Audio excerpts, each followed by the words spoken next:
First స్టార్టింగ్లో అలా అడగటం జరిగింది, నేను ఇలా చెప్పడం జరిగింది.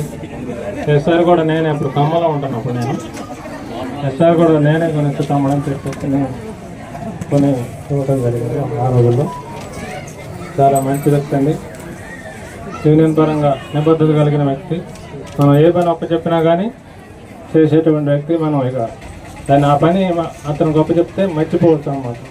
అటువంటి వ్యక్తి ఈరోజు ఇలా దసరా పండగకు వచ్చి అందరూ ఊరంతా దేశమంతా ఆనందంగా జరుపుకున్నటువంటి క్రమంలో మనం ఇక్కడ ఈ ఊళ్ళో వాళ్ళ అమ్మగారు పిలవటం, అందరం కలిసి సరదాగా ఉన్నాం, పండుగ చేసుకున్నాం రమ్మని చెప్పేసి అడిగితే వచ్చిన మీదట ఇక్కడ ఇలాంటి మృత్యు ఎన్నో రకాలు చూస్తుంటాం. మనం ఎన్నో రకాల మృత్యులు మనం గమనిస్తూనే ఉన్నాం. కానీ ఇలాంటి మృత్యు నా తమ్ముడికి జరగడం చాలా బాధాకరంగా ఉంది.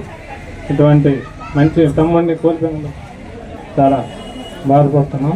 అతని మనసు, అతని ఆత్మకు శాంతి కలగాలని కోరుతూ మన యూట్యూబ్ ఇటువంటి ఈ ఎఫ్డబ్ల్యూఎఫ్ స్కీమ్లో చేరారు. 6,000 మంది టీచర్లు ఉన్నారు.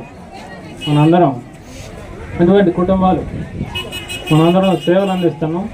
యూట్యూబ్గా ఇటువంటి సేవా కార్యక్రమాలని అందిస్తున్నందుకు చాలా యూట్యూబ్లో ఉన్నందుకు చాలా గర్వంగా ఉందండి.